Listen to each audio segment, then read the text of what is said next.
Merhaba arkadaşlar, kanalımıza tekrardan hoş geldiniz. Sizler için yepyeni haberler hazırladık.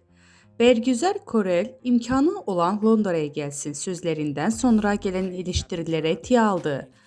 Arka planda çocuklarım var. Hamile taklidi yapan fenomen Mükremin gezgine tepki gösterdiği için eleştiriler Bergüzar Korel imkanı olan Londra'ya gelsin sözleri için yapılan yorumlara tiye aldı. Sosyal medya hesabından paylaşım yapan Korel arka planda uşaklarım var aslında. Metro da benim hikaye paylaşayım diye hazırlandı ifadelerini kullandı.